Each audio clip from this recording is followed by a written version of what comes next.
Hi, everyone. Welcome to another chilling episode where we travel together to explore the unknown, the unexplained, and the terrifying. Every story you hear is based on encounters with creatures that defy logic and leave us questioning what's really out there. So sit back, turn down the lights, and prepare yourself for something that might just keep you awake tonight. Whether you're a skeptic or a believer, these stories will make you think twice about what's lurking in the shadows. Our adventure begins now. The sun was starting to dip behind the ridges of Great Smoky Mountains National Park when Jacob Kessler last texted his mother. He'd always been one to keep in touch, especially when he was hiking or camping. "Made it to campsite," his recent message read. Short and simple, like most of his texts, but it was enough to let her know he was safe.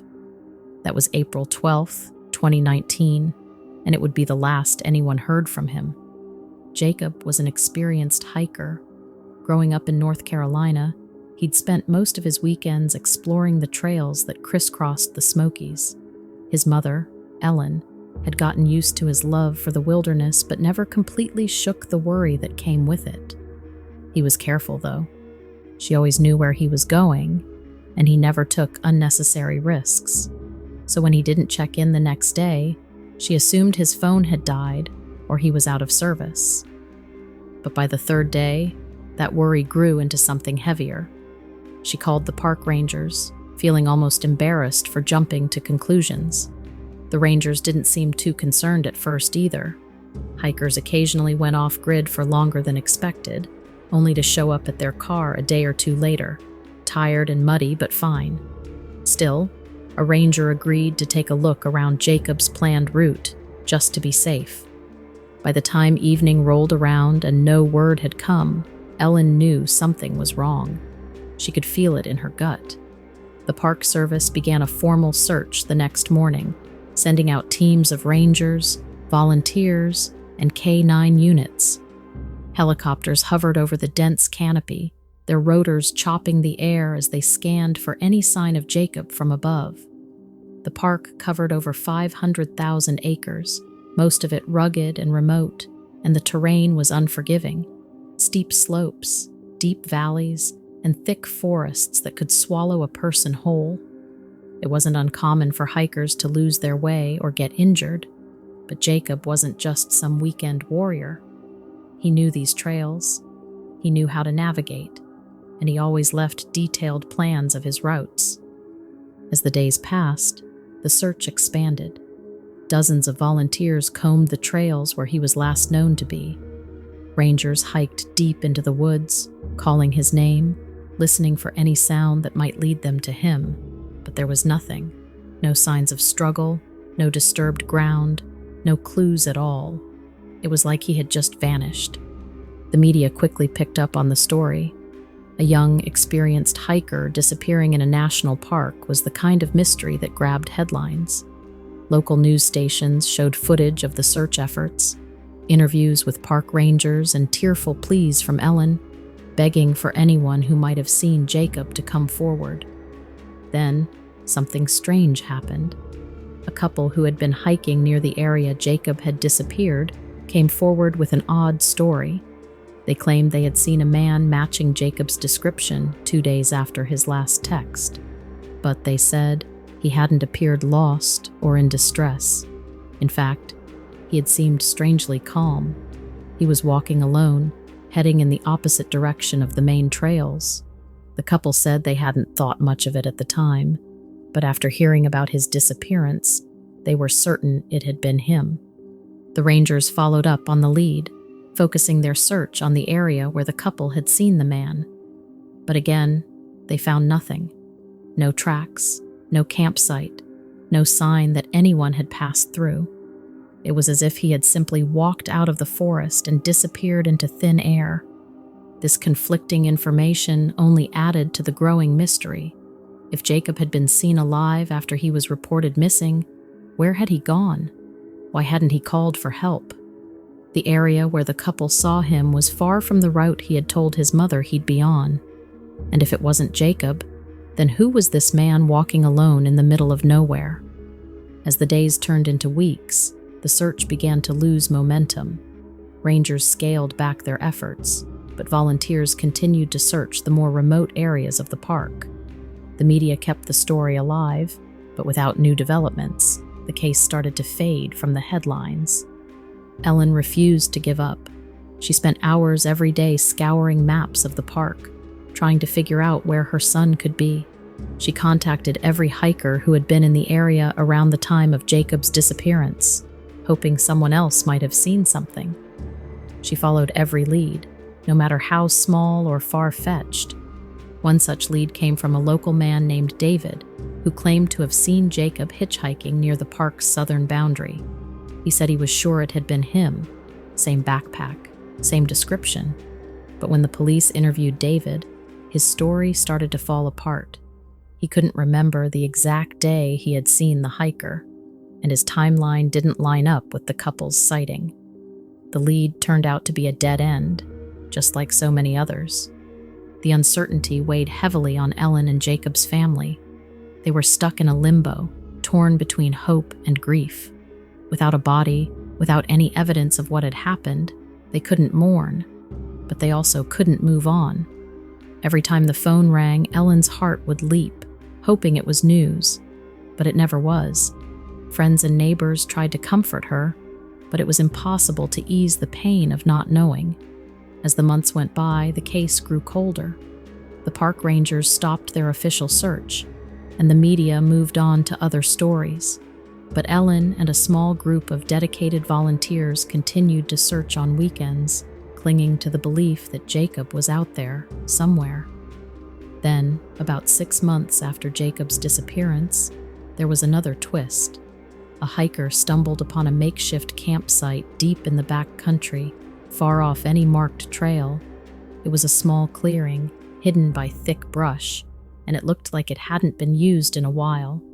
But there were signs that someone had been there: an old fire ring, a few empty cans of food, and a single hiking boot. The boot was the same brand and size as the ones Jacob had been wearing. But there was no other trace of him. No backpack, no phone, no clothes, just the boot and the remnants of a fire. It wasn't much, but it was the first real clue in months. Search teams returned to the area, but the terrain was so remote and difficult that progress was slow. And again, they found nothing more. For Ellen, the discovery was both a relief and a new source of anguish. It confirmed that Jacob had been out there, alive, at least for a time. But it also raised more questions. Why had he left his campsite? Why hadn't he tried to make contact? And where had he gone after that? The case remains unsolved. To this day, no one knows what happened to Jacob Kessler. Some even speculate that he was taken by a creature not yet explained by science. His disappearance haunts the Great Smoky Mountains, an area that often refuses to give up its secrets. His family continues to hold out hope that one day they'll get answers, but the longer it goes on, the more elusive the truth seems. The park has seen its share of strange disappearances over the years, but Jacob's case is one that stands out. A young man who seemed to have everything going for him, vanishing without a trace in a place he knew better than most. The woods can be unforgiving, but they also have a way of holding on to their mysteries, keeping them hidden in the shadows, just out of reach. What do you think happened to Jacob?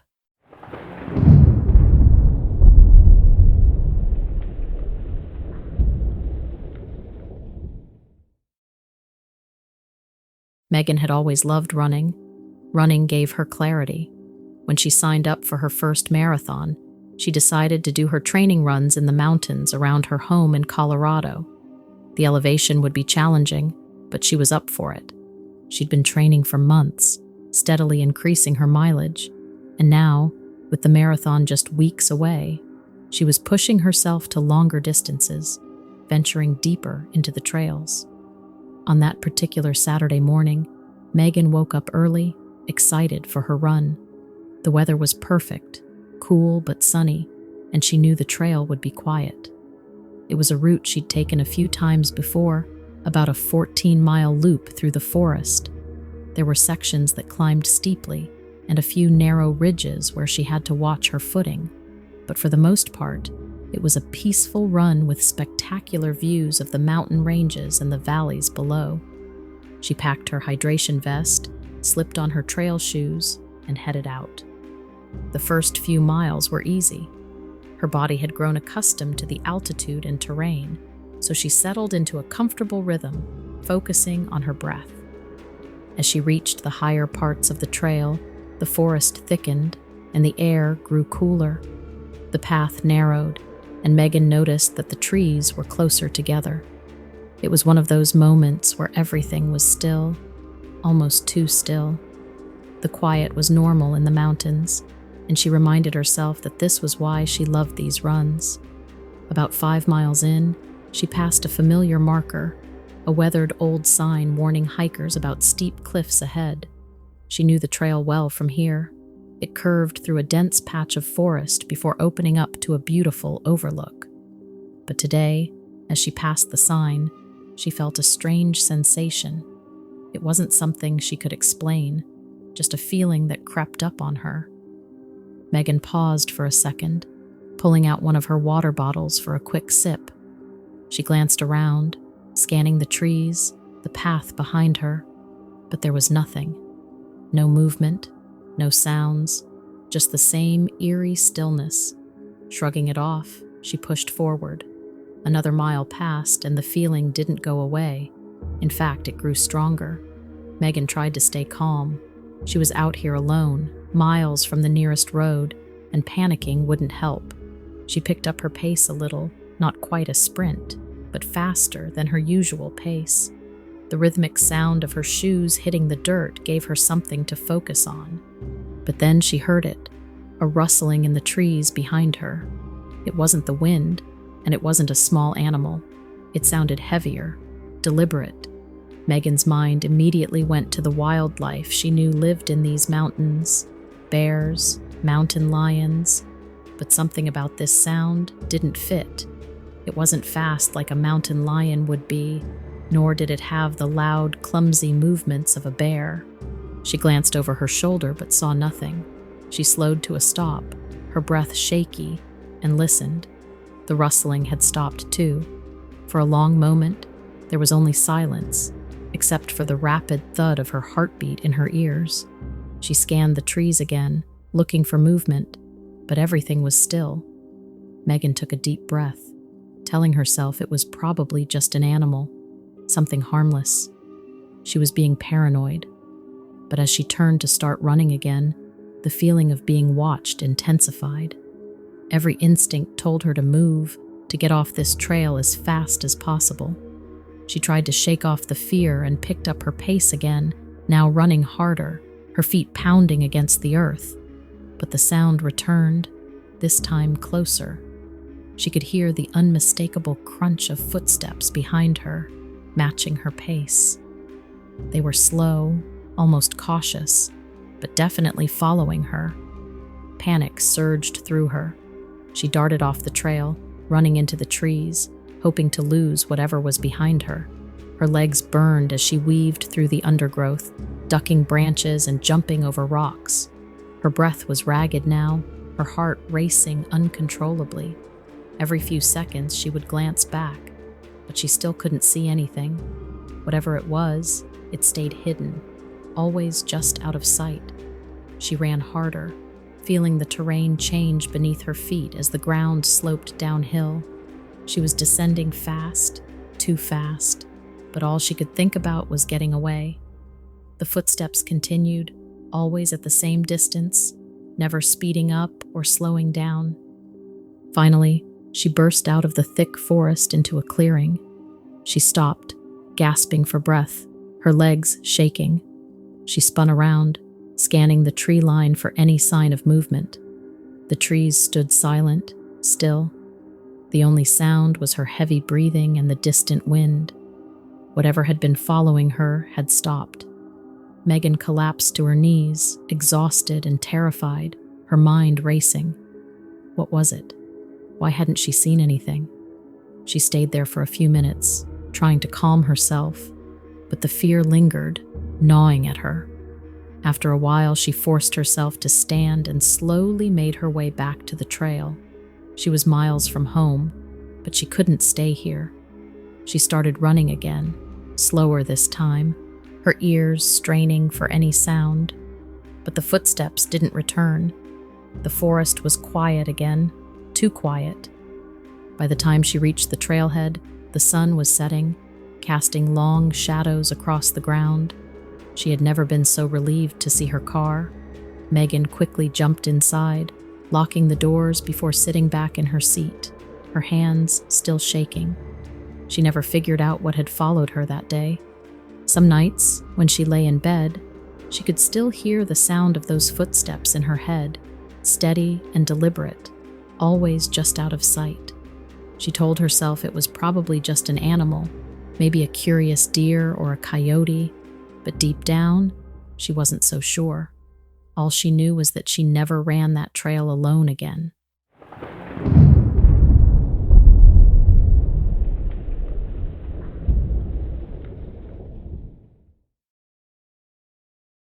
It all started one chilly evening in early October when Lucy decided to visit her family's cabin deep in the Pacific Northwest. The cabin was a place of peace for her, somewhere to get away from the noise of city life. She'd grown up spending summers there, so it felt familiar, even if a bit remote. The property was tucked away in the thick forest, about 20 miles from the nearest town. Cell service was spotty at best, but Lucy didn't mind. In fact, she liked it that way.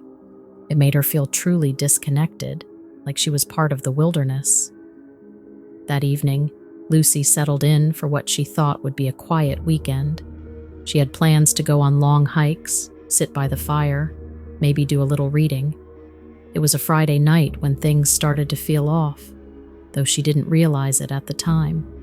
As the sun began to dip below the trees, casting long shadows over the property, Lucy was sitting on the porch, enjoying the silence. The only sounds were the occasional rustle of leaves and the distant cry of an owl. Then she heard it. A faint rustling sound from the woods, something heavier than the usual small animals she was used to hearing. But the sound grew louder, like something moving deliberately, breaking through branches and underbrush. She stood up and peered into the trees, but saw nothing. Still, a sense of unease settled over her. The next morning, Lucy set out for a hike. She followed an old trail that wound through the woods and led to a small stream about 2 miles from the cabin. As she walked, every so often, she'd stop and listen, but there was only silence. No wind, no animals, just a strange, almost unnatural stillness. When she reached the stream, she knelt to fill her water bottle. That's when she noticed something odd. Across the bank, in the soft mud, were large tracks, much larger than any animal she'd seen in the area. They were shaped like a human foot, but at least twice the size of hers, and much wider. The depth of the tracks suggested something very heavy had passed through recently. Lucy felt her body shudder. She knew about Bigfoot. Who didn't? She snapped a few pictures of the tracks with her phone, just in case, and hurried back to the cabin. That night, the sounds returned, louder this time. Heavy footsteps echoed through the trees around the cabin. Lucy stood at the window, peering out into the dark, but again, she saw nothing. The next morning, she decided to call the local ranger's office. She described the tracks and the noises, but the ranger seemed unimpressed. He told her it was probably a bear and not to worry too much about it. Over the next few days, the noises became more frequent. Each night, she would hear the same footsteps, the same crashing through the woods. It was as if whatever it was circling her cabin. On the third night, she finally saw it. Just a glimpse, but enough to make her blood run cold. It was tall. It moved quickly, disappearing behind the trees before she could get a good look. But its silhouette was unmistakable. Broad shoulders, long arms, and a lumbering gait that was not normal at all. Lucy knew then that whatever it was It wasn't a bear, and she was terrified. The next morning, she packed up and drove into town. She didn't feel safe staying at the cabin anymore, at least not alone. At a local diner, she overheard a couple of older men talking about strange sightings in the area. When Lucy approached them and asked what they knew, they exchanged glances before one of them spoke up. He said that over the past few months, there had been reports of strange noises, missing livestock, and even sightings of something big moving through the woods. People were talking, but no one had any solid proof. Lucy shared her own experience and showed them the photos of the tracks she'd taken. One of the men seemed to not be too bothered by it, suggesting it could have been someone playing a prank, maybe a hoax. The other man, though, nodded gravely. He told her that similar tracks had been found in the area before, but no one ever talked about it for long. People didn't want to admit that something like that could be out there. Determined to get answers, Lucy reached out to a local, a man named Carl, who had spent years investigating Bigfoot sightings. He was intrigued by her story and agreed to come out to the cabin with some equipment. Over the next week, Carl set up motion-activated cameras and audio recorders around the property, hoping to catch evidence of the creature. But the strange thing was, once Carl arrived, the noises stopped. The woods, which had felt so menacing just days before, now seemed almost peaceful. The cameras didn't pick up anything unusual, and the recorders only caught the normal sounds of the forest. Carl tried to reassure Lucy that this didn't mean nothing was out there. It just meant they hadn't caught it yet. Lucy felt torn. On one hand, she was relieved that the activity had stopped. On the other hand, the lack of evidence made her doubt her own experience. Maybe the ranger was right. Maybe it had been a bear, and she'd let her imagination run wild. But she knew that wasn't true. She had seen something. She had heard something. She was sure of it. Then came a break in the case, or at least it seemed like one at the time. A hunter in the area reported seeing something large and upright moving through the trees near where Lucy had found the tracks. He described it as ape-like, but with a distinctly human face. The hunter even claimed to have fired a shot at it, though he admitted he might have missed. Lucy was both excited and terrified. This was the first solid lead in weeks. Carl returned with more equipment, and a few other researchers joined him. They spent days combing through the woods, analyzing the hunter's story and setting up new traps. But again, nothing. No tracks, no sounds, no sightings. It was as if the creature had vanished, or worse, never existed at all. Months passed, and Lucy eventually stopped going to the cabin. The sightings in the area dwindled, but every once in a while, she'd hear about another strange encounter. She kept in touch with Carl, but the investigation never really went anywhere. To this day, Lucy doesn't know what she saw. She doesn't have the answers, and that's what haunts her the most. Was it real? Was it just some big mistake? The uncertainty gnaws at her even now.